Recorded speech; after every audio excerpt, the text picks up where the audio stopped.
The title of this is Images That Accompany My Prayer. And I can't blame anyone else for that. I made up the title. And in fact, I chose the contents. So we will have to deal with that. And it might seem strange that I'm going to talk about images, actually images and stories, to a group that is in the apophatic tradition that empties out all of the clutter of the brain in order to be there and empty. But I have the feeling that we're not always in centering prayer, that there's a whole bunch of time and activity in our minds that we are engaged with all sorts of things. And I find images just a very helpful way to explore reality, a helpful way to make discoveries about myself, actually, and get some insights. So that's why I'm going with images. Also, I find that people remember images much more than they remember sentences and text. You know, I could give a sermon on trust in God from the gospel, and people say it was very nice.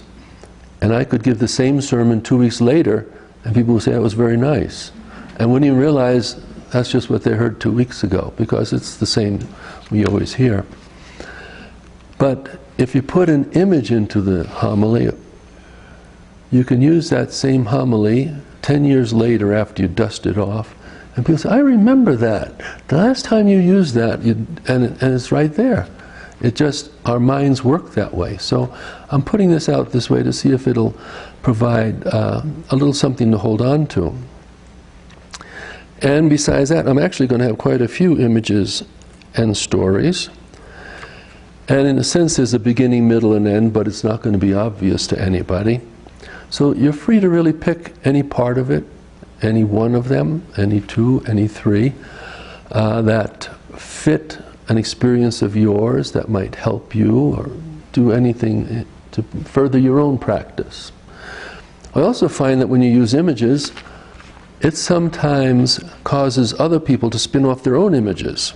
It triggers more activity. So feel free to go with your own images. I'm just here trying to stir the pot a little bit. So that's why we're dealing with the title and the content we are. So as I started putting down my stories and images, I thought I really ought to begin this with the basics of why we're praying. What's our invitation into contemplative prayer in the first place? And so I pushed back past the original stories to what I will call the mystical invitation from the scriptures. And the scripture that I landed on is a text from O.C. that I'm sure you're all familiar with, where God is actually speaking to his whole people, but it gets interpreted as God speaking to each of us individually. And the line is, I will lead her into the desert, and there I will speak to her heart. Okay. That's, to me, the beginning point, the invitation from God. That's a nice view of contemplative prayer, that it's God speaking to our heart.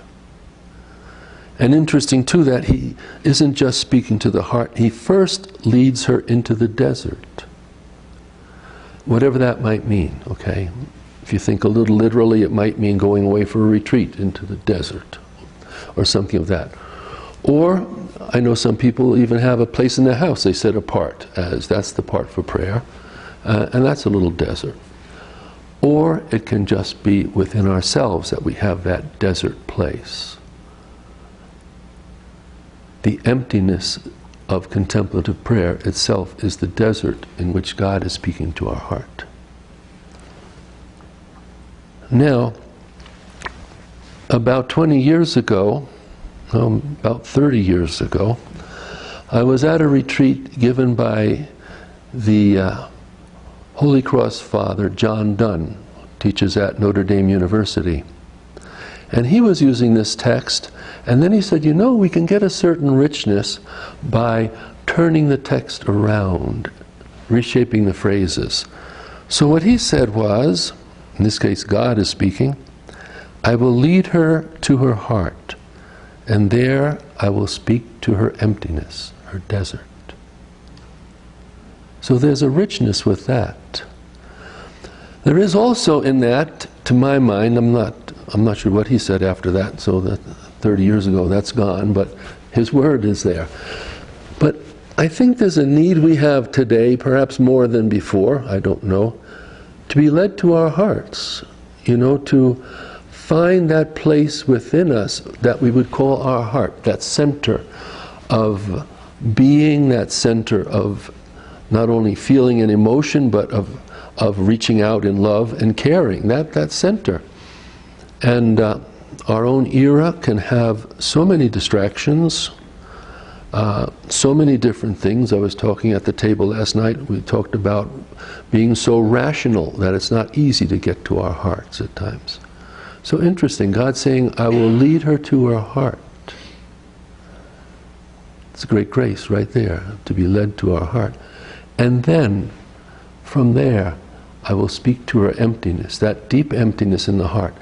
There are some that consider the heart to be the capacity for God, the openness to God, or as some said, a God-shaped capacity. So that's our beginning point. Now, I had a practical invitation, something that I witness in my life that reminds me of the need for prayer. And that's going to have actually two stories tied to it. The first is the gospel story of Jesus and his disciples getting in a boat, setting out across the Lake of Galilee, and a storm comes up, a violent storm. And the boat is being tossed all over the place, and Jesus is sleeping. Meanwhile, the disciples are, as far as I can tell, in a panic, and they are racing around. They're quite disturbed. And keep in mind, several of these guys were fishermen, so it's not like they were out of their element. They were right in their element, and they knew they were in trouble. And they're panicked. They're trying to figure what to do, and not only that, they're a bit upset. Jesus is sleeping, God is sleeping. Like, what's going on here? We're about finished, and this is hardly any response from God, So that's really the part of the story I want to look at. And they're so upset that when they wake Jesus up, they say, Lord, don't you even care that we're going down? They're really into it. And what I'm interested in is the complete contrast between their behavior, their psyche, their attitude, and Jesus, who is sleeping. Right? Not just because he doesn't know what's going on. He's sleeping because he knows he is in the care of God. He is in the presence of God. He is always in that presence. He can rest in that presence. He can be trustful in that presence. So he's sleeping. So this is the contrast. Christ, who is totally trusting in God, resting in God, and then on the other hand, the disciples running around the boat. Now, I want to come back to these guys in a moment, but I want to switch and take a story from another tradition that I would see a similar pattern to. The tradition is Taoism of China, and the story is given in 4 little pictures. And in the first picture, the person who represents Taoist wisdom, who is centered, who is connected to the universe, is a farmer. And he has 1 horse, a mare, and the horse runs away. That's the first picture. The farmer's there, his horse runs away. His neighbor comes over who is not enlightened, okay? So he's like the disciples. And his neighbor is into this, oh my gosh, what a bad break. Just, I hoped things were starting to go okay with you, and now you've lost your 1 horse. You don't even have a single horse left. What a shame. My heart goes out to you. And meanwhile, the farmer says simply, who knows, right? Who knows? He is in the hands of a much bigger force. We would say God. He would say the universe, being. He's centered there. Who knows? So the second picture is that this mare who ran away comes back. And with her are 3 stallions. So, holy smokes, look at that, right? Over comes the neighbor again. What a good break. Just when I thought things were going bad, maybe even disastrous, here you are. You've got 4 horses now. This is fantastic. I'm really happy for you. And again, the wise farmer simply says, who knows? The third picture, the farmer's son is out riding one of the stallions, trying to break it so that it's a rideable horse. And instead he gets thrown and breaks his arm. Okay? Over comes the neighbor. Oh, darn, just when I thought things were going good, just when I thought life was breaking the right way for you, all this other stuff, right? And our farmer, who knows? Who knows? And the fourth picture, the emperor has decided to go to war. He sends out his conscription officers, and because the farmer's son has a broken arm, he doesn't have to go to war. Back comes the neighbor, you know. Oh my gosh, you are lucky. I thought you were down in a mess, but now here you are. That up movement, and the farmer still simply, who knows? Who knows, huh? So, I think if we're honest, at least if I'm honest, I can identify with this neighbor, huh? With life is going up, and then it's going down, it's going towards disaster, and then it's back up again. It's like the stock market, in a way, if you look at it, you know. The news comes in and it's up 200 points and it's down 200 points. Well, that's my emotional life, if it's just out there and it's up and down and up and down. So, a little bit like the disciples, that's what I'm thinking of here. And yet, really, our hearts want to move toward being like that wise farmer. I mean, don't we, as it were, envy him? Don't we really want to have that connectedness with the infinite, with the universe, with God, with the flow of life, with the flow of being, that we can just say yes to it and let it be there, and it doesn't push us up into an elation or down into a dejection.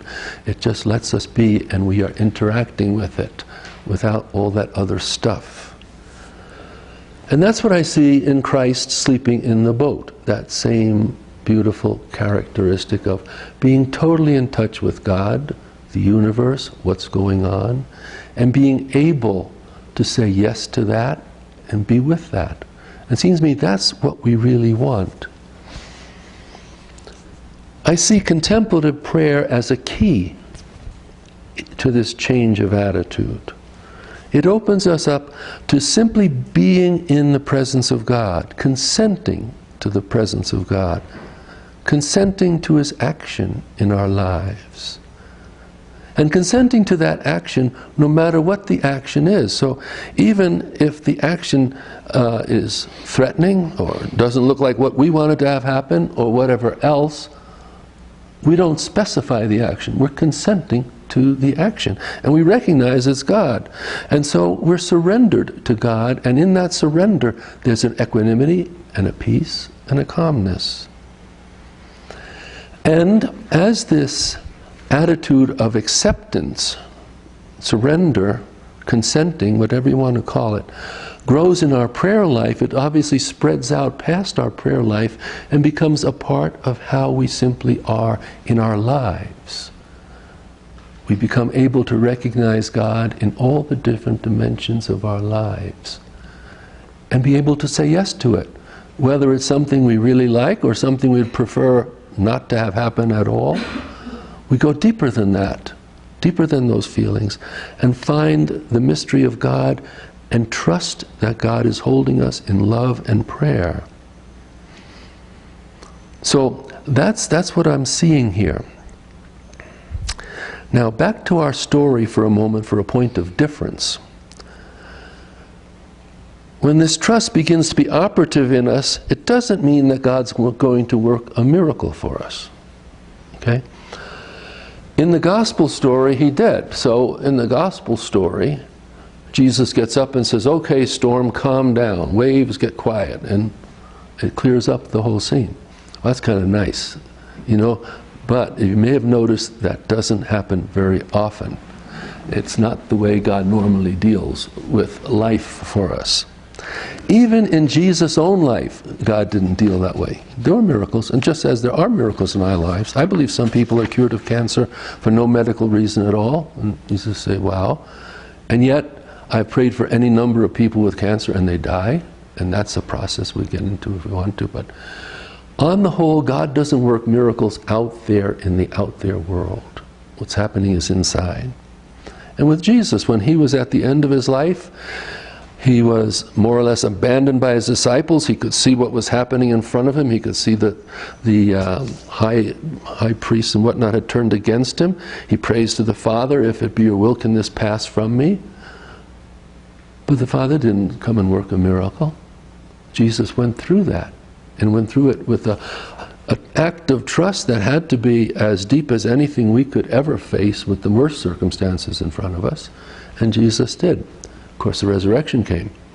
But that wasn't there for his process. He simply got with the will of God as it was manifesting, trusted it, and went with it. This seems to be a pattern. You know, in St. Paul's life, he had something that bothered him. We don't get told what that was. A thorn in the flesh, he says. And he prayed to God to have it removed. But God didn't remove it. He said, my grace is sufficient for you.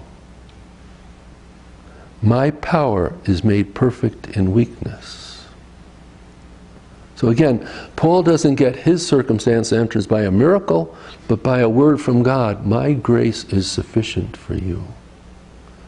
My power is made perfect in weakness. And so that's the way it seems to me for us too, that we're dealing with upsetting things, threatening things. Rarely does God choose to work a miracle. It's a question of changing how we experience it from inside ourselves, and how we respond to those circumstances from that inner center that centering prayer puts us in touch with, makes more accessible to us, makes us more a part of that deeper reality of God. And there we begin to trust in God for all the things that happen to us, that God really is there, caring, touching us. So that's the change we're after, that inner change. We're not after the external change. We can't really change a drought, you know, maybe it'll rain, maybe it won't. What's going to happen? But my attitude of acceptance and trust, what is going to happen?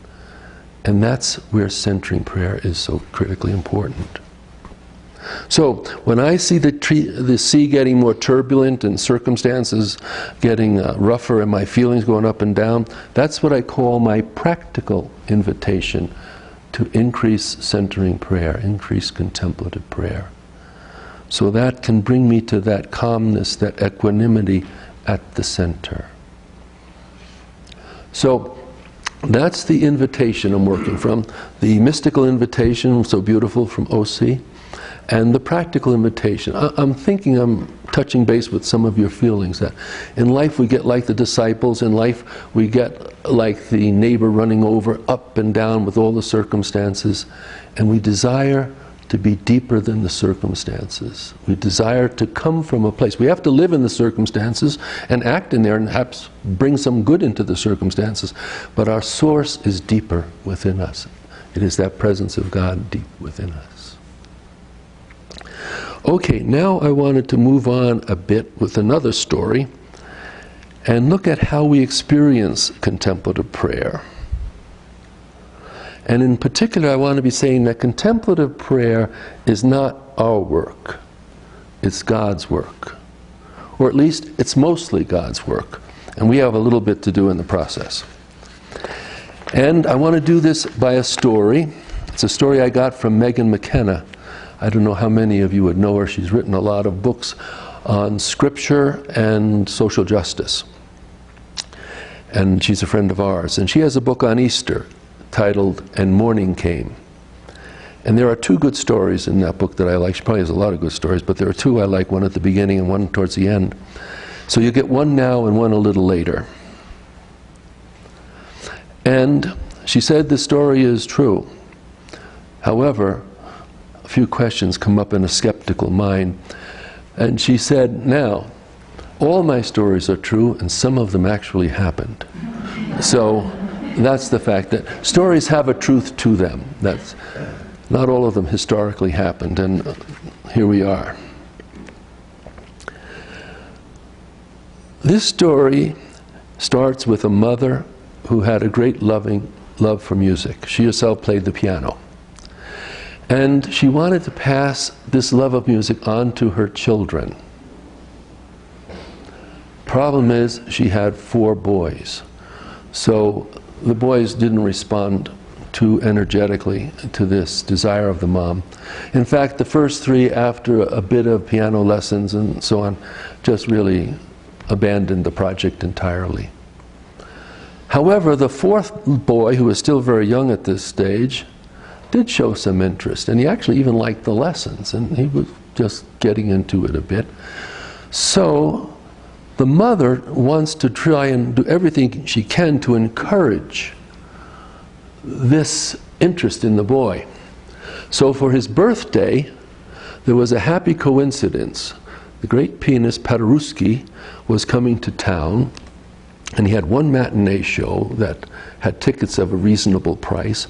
So she bought 2 tickets, one for her and one for the boy, for this performance, piano concerto, piano recital, I guess, of Paderewski. They get there early on the day of the performance, and they have seats right up in the front. You know, the mother wanted the boy to be able to watch Paderewski's fingers go across. If you've ever watched a pianist really go and what their fingers can do, it's just amazing. So she wanted to let him see that and take it in. So they're right up in front, and they get there, and they're early, and the mother looks around and sees her friend Heather back about 4 rows. So she says to her son, look, Heather is here, and I'd like to go talk to her. And before the performance begins, they'll dim the lights, and I'll know that I need to get right up here, and I'll be here with you. So what was in her mind, any mother here would scratch their head, because the boy stays on the chair for about a minute or 2, and then he's down and wandering. And he wanders off to the side, and at the side he finds a door, and above it says no admittance, but he's not reading, and he just goes in the door. And after a bit, the lights dim, and the mother comes back, and there's no son. And it's just about to start. In fact, the curtains are starting to open, so she can't go running around looking for him. She's lost. And as the curtains open, and there's the grand piano out there, there is her son sitting at the grand piano, playing Twinkle, Twinkle, Little Star, okay? So the audience is a little shocked, and this is not what they expected. Some of them are enjoying it and laughing, and others are kind of angry. What's going on here? We paid good money. And so the scene's a bit tense, and Paderewski comes onto the stage. And you wonder, there's any number of things he could have done. But what he does is he comes up to the boy and says, please keep playing. Don't stop. So the boy keeps playing. And then Paderewski reaches down with his left hand, and he starts playing some of the low notes of the piano, fitting into the melody of Twinkle, Twinkle, Little Star, you know, but adding what an artist can do to that. And then again he says to the boy, please keep playing, don't stop. And he sits down on the bench. And then he reaches his arm around the boy to the other side, to the high notes, and he begins some arpeggios and other fancy things that are in his repertoire. And all of a sudden you're getting a rather beautiful thing happening with the boy playing in the middle, Twinkle, Twinkle, Little Star. And finally he begins to get the spirit of the thing, you know, all this is happening around him, so he starts playing, and the 2 of them get louder, and then they get softer, and they get louder again, and they get softer. And finally, after about 12 minutes, it ends, and they slide off their bench, and the audience goes wild, of course. Such an unplanned event, there they are. And the boy goes back, and the performance goes on. Well, I don't think it takes a lot of imagination to see Paderewski as representing God, and us being the boy at the piano.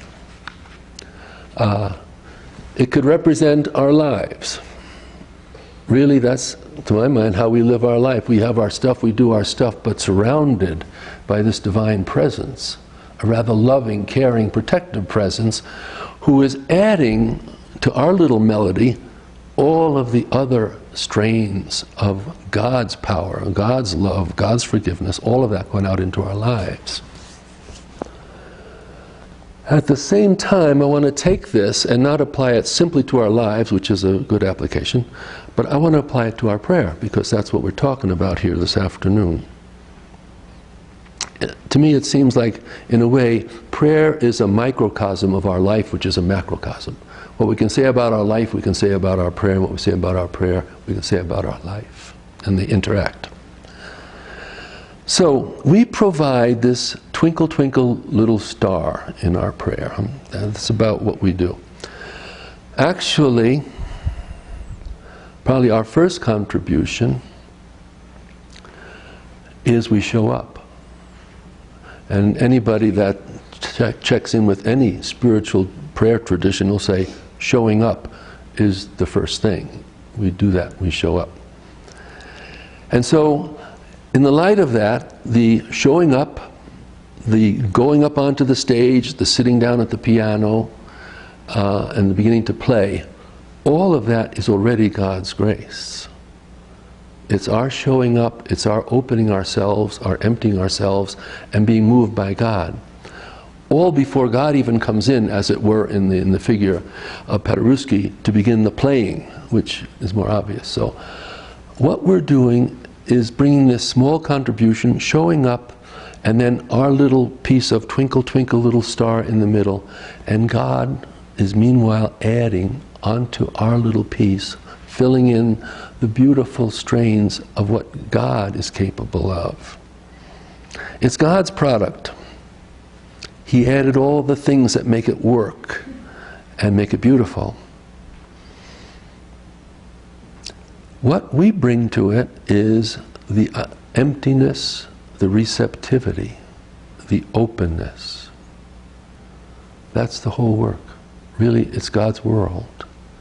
And we're there, as I say, showing up with the openness, the surrender to God, the emptiness, the receptivity to allow God to do His thing with us and in us and through us. Now, I find that an image that I can just go back to in my mind at times. Being at the piano with this loving being around me, making it all happen. It's an image of prayer, it's an image of life. A little while back, I asked the guys in the monastery if they had some images of prayer. And just short, I said, can you, in 2 sentences, give me an image of your experience of contemplative prayer, or your idea of it. And I got just a couple helpful things. One of the monks said he thinks of it as a child holding his parent's hand, and the parent grabs his hand. Now, in point of fact, the child doesn't have the strength to really hold on. He just puts up his hand, but if there's any need, if there's any danger, the parent holds tightly. And it's the parent's strength that is making for the safety. The boy is just with his little hand up, right? So it's that safety provided, and it's coming from the parent, not from the child. So the fellow went on to say, so that's my image of contemplative prayer.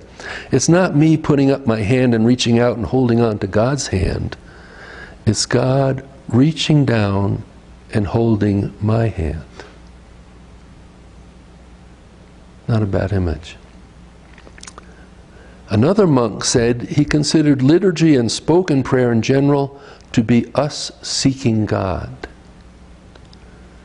And contemplative prayer is allowing God to find us, being found by God. So that's the point. Allowing God to find us and being found by God. Again, openness and receptivity.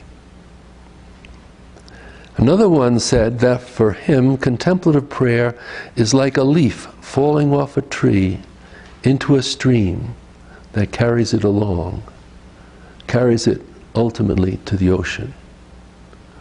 So again, the idea of being carried, being cared for, being protected, being loved, whatever it is, all these different images will be touching that from one form or another. The idea of we are there simply as receptive, and God is the one that's loving. Now, a little piece of my ego for revelation here.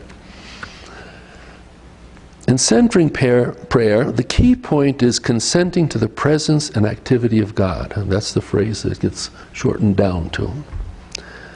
So it's like the presence and activity of God is the big picture. It's the main thing. It's what it's all about. We have to consent, but it's the presence and activity of God. Now, the little ego is feeling kind of left out of the picture. You know, if it's really the presence and activity of God, and what do we have to do? So the little ego starts to wander around and try and find employment. Okay? I've watched this, so this is a first-hand experience you're getting. So my little ego pays attention to one little piece of that phrase. It pays attention to the word consent. So I watch as my prayer becomes consenting to the presence and activity of God. So the presence and activity of God has shrunken down to the small print, and consenting has become the large print for me. And I'm holding on to consenting or surrendering because I can do something with that, right? I can try to consent better. I can try to feel my consent. I can feel I'm doing it or not doing it. I can almost measure, am I getting any better about consenting or not getting better about consenting? It puts it into my ballpark at that point, right? And it's all based on this little word consenting. And the whole thing really should be about the presence and activity of God. That's what the prayer is about. So what happens at this point, happily for us, is the Father, who is called by Jesus the vine dresser, who prunes the vine, he comes along and clips that. Because that is totally switching the energy of what contemplative prayer is about. But I give you this example simply to let you know, in case you haven't experienced it, the ego isn't going to settle in totally to a receptive-only role. It wants to do something it can claim as its own, or at least see if it's doing well at it, or do something to feel that it hasn't totally lost control.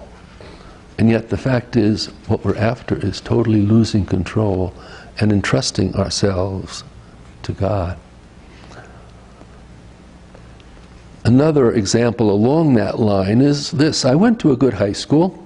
I was talking to Julie about that the other night in New York there, in her parish. And most of my classmates have become professionals, quite good professionals, doctors, lawyers, university professors, and so on. So one would think that after 53 years in a monastery, I would have some kind of professional competence comparable to what they have. Now, in point of fact, they're all retiring now, and I'm still at the beginning stages of what's going on here, so here we are. But the fact of the matter is, if they come and talk to me for my professional competence in prayer, I'm still at the level of twinkle, twinkle, little star, huh? That's what I'm able to bring to it, because the prayer is God praying. The prayer is so much bigger than anything I can do. All I try to do is be out of the way for it to happen. But meanwhile, I look at all my classmates and what they've accomplished and what they've done, and I say, that would be nice, but where I am is still with just being present and having my little simple theme be taken up into God's prayer. Now, closely related to this temptation is the focus on our own efforts. And we imagine that there's a gap we have to cross to get to God.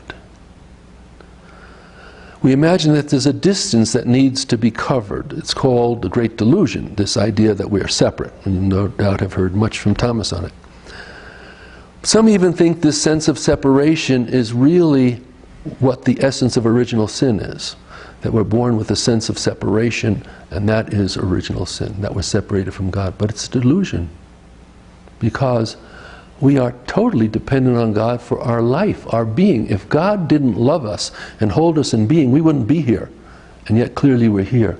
So God is here, right, connected absolutely to the core of our being, holding us in being. So this idea of a distance to be bridged over as a project in our lives is a delusion, but it's a recurring delusion that we get, maybe original sin. It comes back to us. And Teresa of Avila has a famous saying that really says so much. All our difficulties in prayer can be traced to this one root of praying as if God were distant. See, all our difficulties to this one root, praying as if God were distant. And the truth is, God is totally present to us. Never for a moment missing a loving, caring presence to us. So there is no distance. There is no project for us to accomplish and make our connection with God. That's the given of our existence, that we are held in being by God. It's for us simply to accept and allow God to do that and to celebrate it. Now, I'm going to get bold. Maybe this is more ego, who knows. But if I had a chance to rephrase the saying of St. Teresa, in the light of what we were just saying before, this would be my attempt. All our difficulties in prayer come from praying as if we were the one praying and God was simply being prayed to, rather than for us to be praying with the awareness that our prayer is primarily God praying in us. I think that would transform a lot of my troubles if I really could get that down. That I'm not simply praying to God who's waiting to see if I can do it well or whatever, but my prayer is filled with God praying in me. My prayer is taken up into God's own prayer in me, praying. He is the master pianist, okay? And He loves to do it. Now, for this next section, whoa, we're moving along. I want to turn to another story of Megan McKenna, contained in that same book, And Morning Came. It's an antidote, as I see it, for discouragement. The context of it in my mind is this. I think that as we get older, we realize that the person we bring to prayer is somewhat deficient, not to say flawed. And it's lacking the things we thought we had when we were younger and prayed to God, imagining ourselves much more innocent and godlike than we really were. But maybe that was right and what we're wrong now. But at any rate, we become aware that I'm really not that proficient. I'm really not all that exceptional. I don't know why God even bothers to listen to me. But here I am. Now I'm exaggerating a bit with that. But that idea of, we get a little more aware of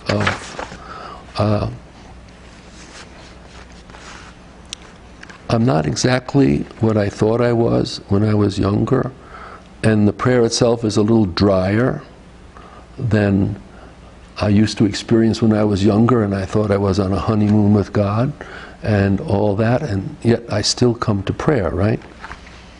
Well, I want to start the story. This isn't the story, but I want to have a small anecdote about Father Thomas before I get into the story itself.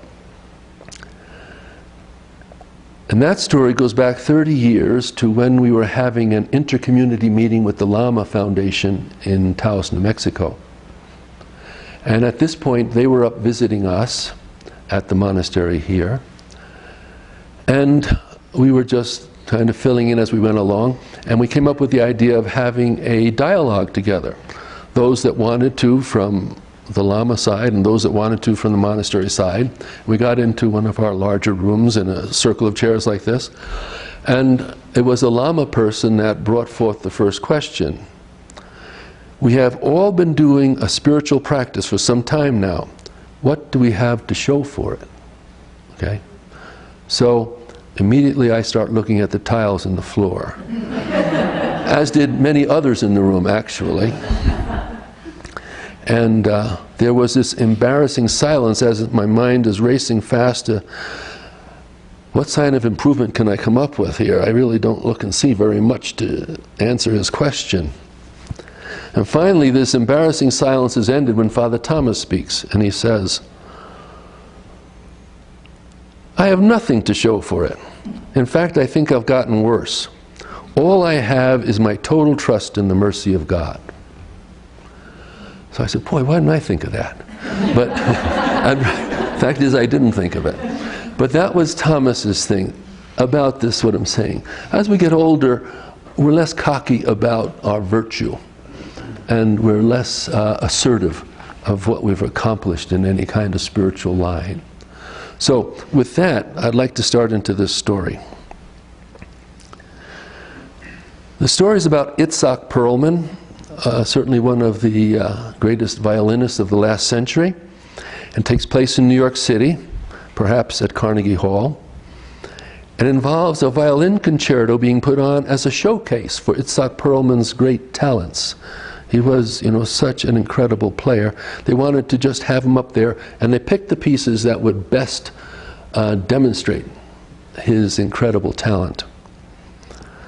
Now, in case any of you don't know Itzhak Perlman's story, there was always an extra drama when he was there to perform, because as a youngster he had gotten polio. And so his legs were undeveloped and paralyzed. And so the way it would start would be, there would be a chair placed on the stage, and then he would have these metal crutches and metal braces on his legs and get himself across the stage as best he could, and then drop into the chair and put the metal crutches on one side and the metal braces on the other. Then the stage master would bring his violin. And when he finally got set and was ready, he would nod to the conductor, and the conductor would begin, and the concert would be going.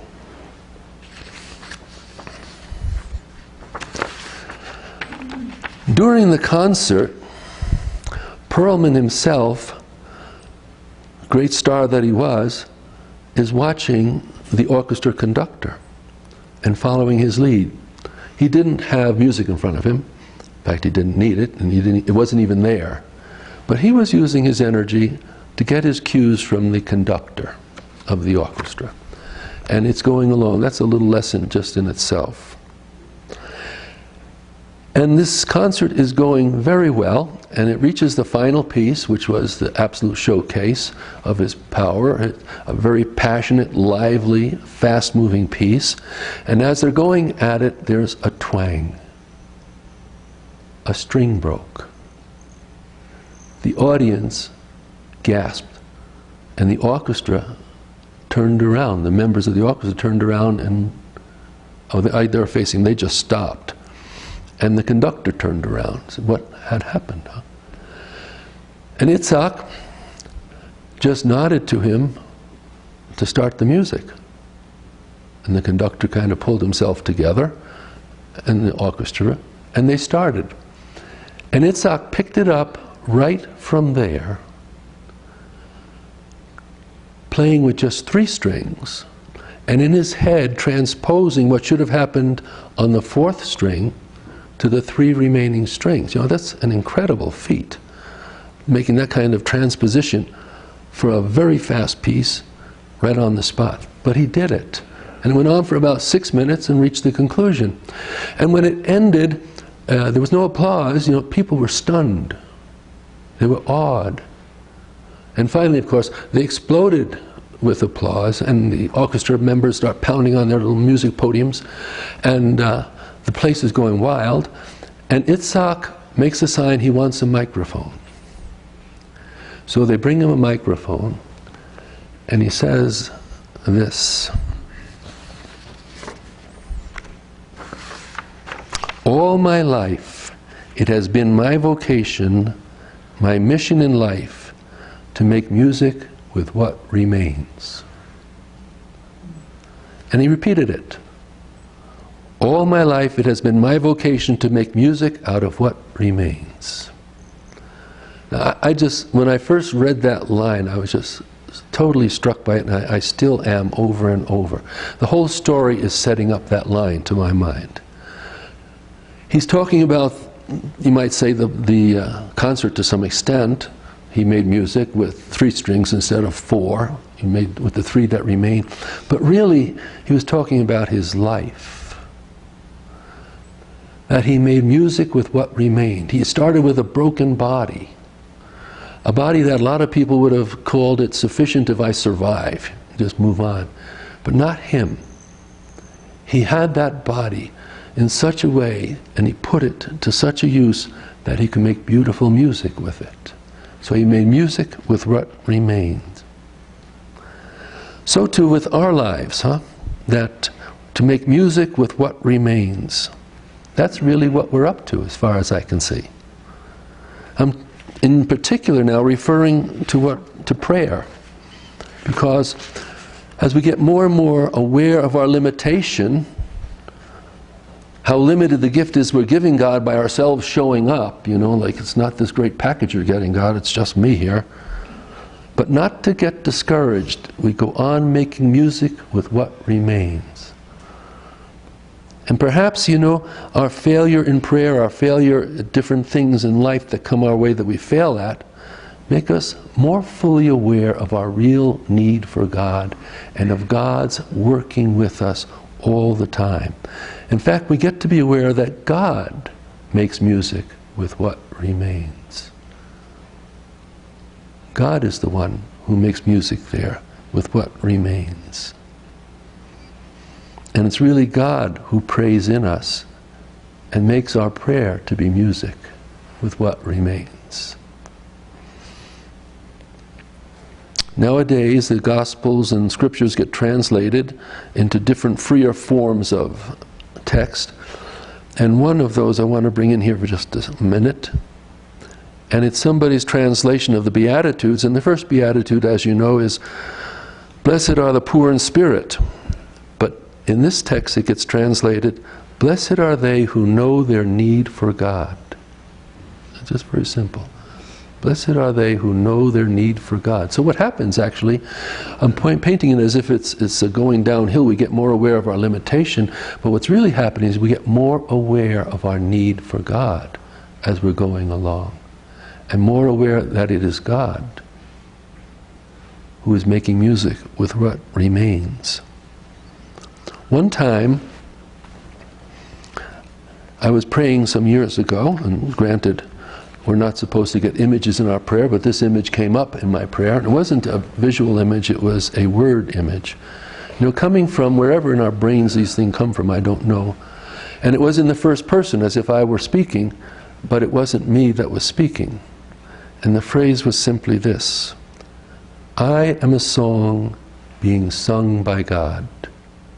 If God stops singing, I stop being. Same general theme. And that's what we all are, it seems to me. We're all a song being sung by God, and if God were to stop singing, we would stop being. Now the beauty is God doesn't stop singing. But that's who we are. We are the breath of God, a song on the breath of God.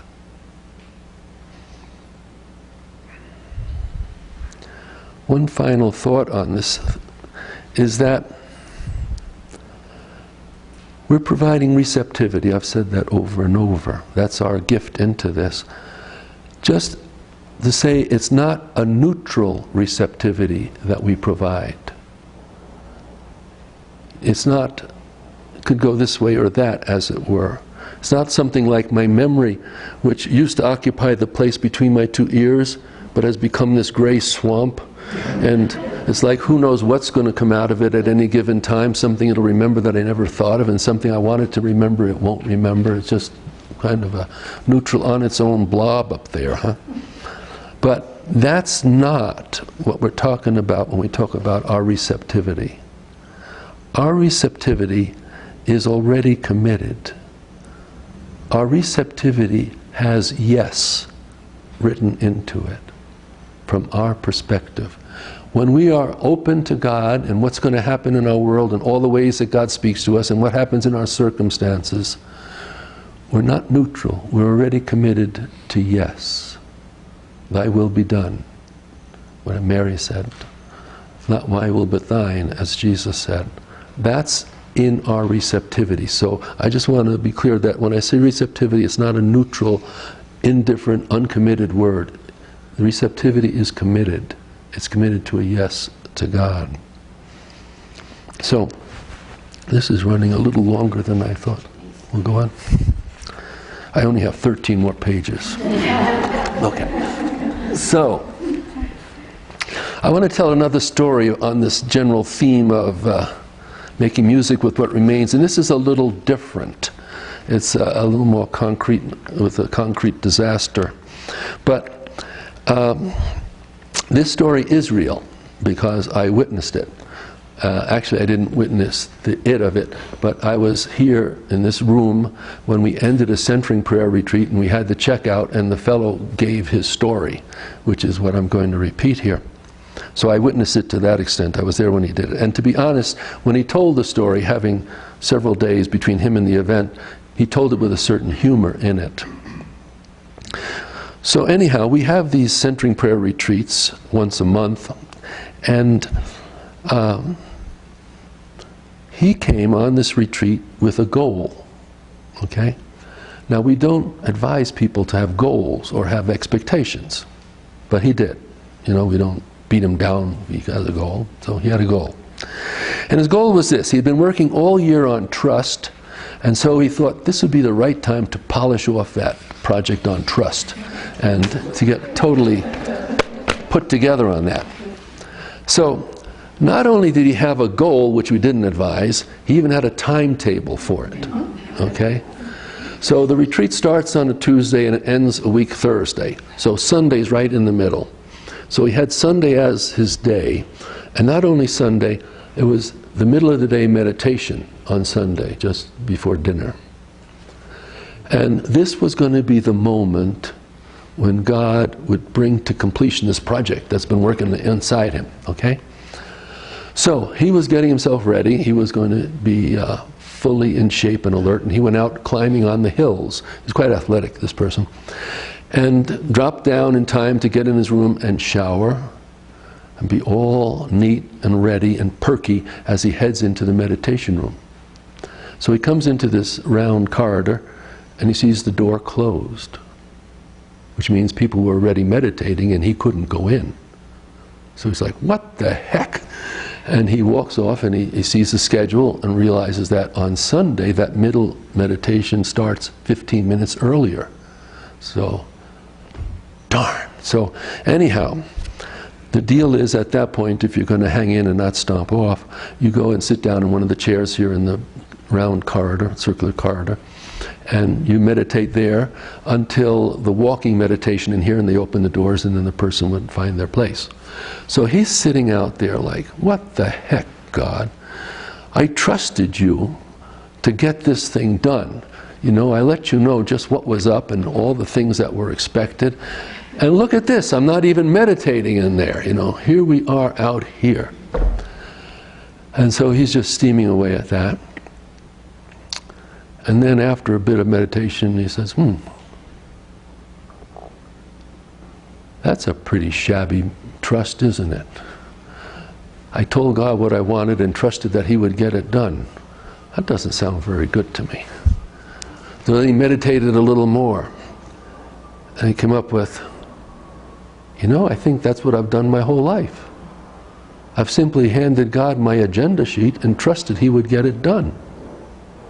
Holy smokes.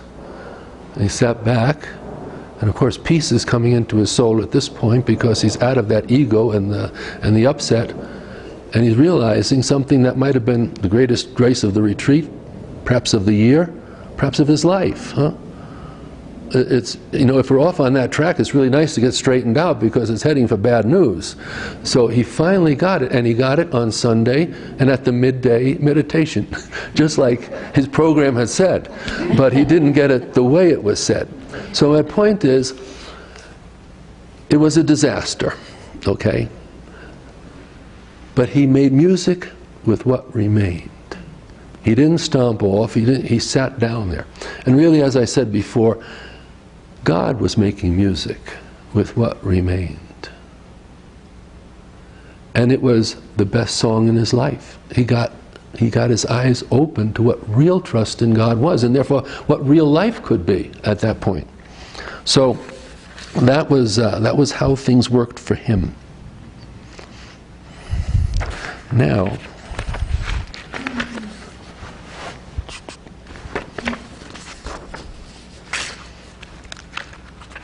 one more. I wanted to go, we are getting towards the end, by the way.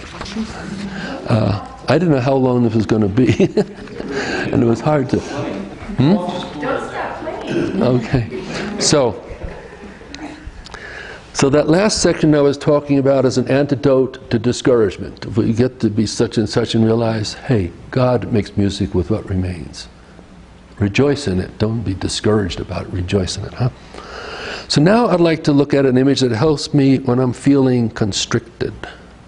Something, when we settle into prayer, sometimes, we're feeling free and open and connected with the universe, and connected with God, of course, and it's just this wonderful open feeling. But other times, I come to prayer and there's a constricted feeling, like I'm closed in on myself, perhaps focused on my little ego. And we all have different triggers that cause constriction for us. And the Enneagram would be one pattern of tracing out constrictions. Huh? I'm a number 6, so generally if I'm talking about constriction, it's going to be fear. I'm going to be afraid of something that could happen, or whatever, or whatever. Other people, maybe it's a resentment that gets them when they sit down. Or maybe somebody else, it's jealousy, or whatever. We all have our specialties. But something comes in and constricts us, so that a lightning bolt opens it up, and we're totally free. So what we want, it seems to me, is to open out that constriction so that we are in that sense of openness and free flow between us and God. Now, the image I want to explore with you on this is the image of plow and soil. And paralleling the constriction that I mentioned I might feel coming into a prayer period is the ground. And I'll be a bit explaining here for people who may not be tied to agriculture. But fields don't just sit there. Things happen to them all the time. If a field just sits, the ground gets more and more compacted by animals going over it, life in general, just gravity, whatever. The ground gets compacted and forms a crust. And that crust, if it forms tightly enough, becomes impenetrable. So water hits it and runs off. If it's a slow drizzle, it might work its way through somewhat. But basically, a good flow of water will run off. Plus, you can't put seed into it. It's a hard surface.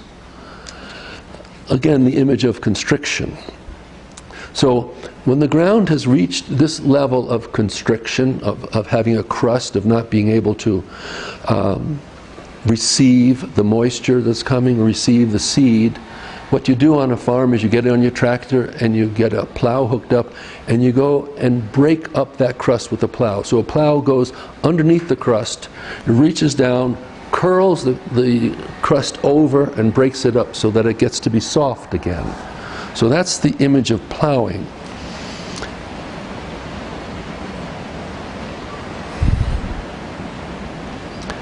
Now, I'm having to put together the fact that we ran into soil in this morning's gospel.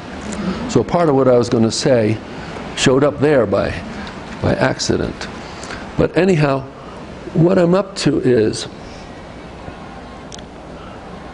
it seems to me we all desire to be that deep, rich soil that we heard in the gospel this morning. not the pathway where the seed is taken off by the birds, or the rocky ground where it's short-lived, or in with the thorns where it's choked out. We want to be deep, rich soil, soft, pliable, porous.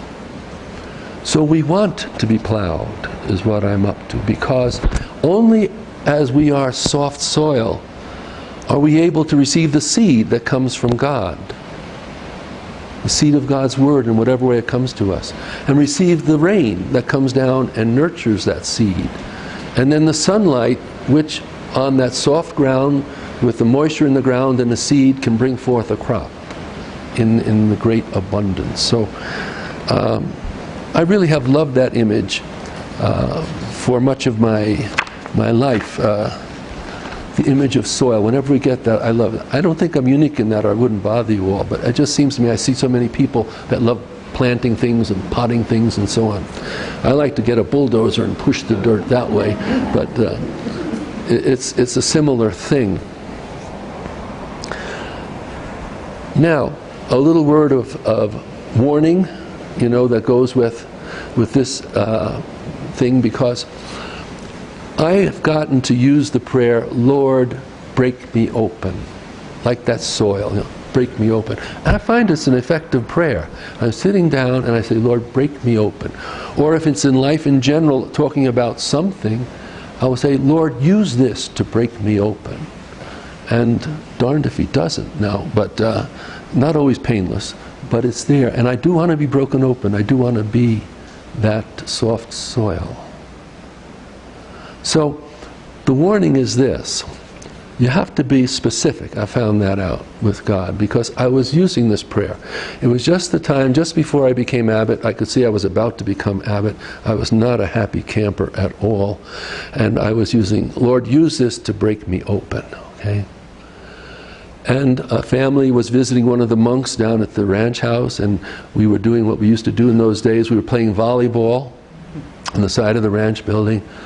And I had a major collision with another monk and got a bilateral hernia, which needed to be taken care of. So I'm in the hospital a few days later, and as they're wheeling me to the operating room, I said, God, when I said break me open, I really didn't mean my physical body, I was thinking more spiritual, like something. So you have to be careful, because sometimes God gets literal and you get a surprise there. So just one last word and we're finished these images. I just wanted to end with one of Jesus' beautiful images, done very shortly, very briefly, which is in the Last Supper discourse, where Jesus is on his farewell discourse, it's called, saying goodbye. He says, I am the vine and you are the branches. Now, that's about our lives. He is the vine of our life and we're the branches. But I'm taking it in this context, it'll be also our prayer. He is the vine and we are the branches. Now the branch gets its whole life from the vine. It gets its whole activity from the vine. As Jesus said, if the branch is separated from the vine, it withers, dried, and thrown away. But connected to the vine, inserted in the vine, we draw life from Christ. God's life which flows up through the earth, the roots, through the vine, and out into the branches. That is what our prayer is about. That we be so inserted into God, so open, receptive to the life of God, the flow of God, so that God's own life and God's own prayer flow through us and bring forth fruit, bring forth the abundance of wine that comes from a vine. Amen.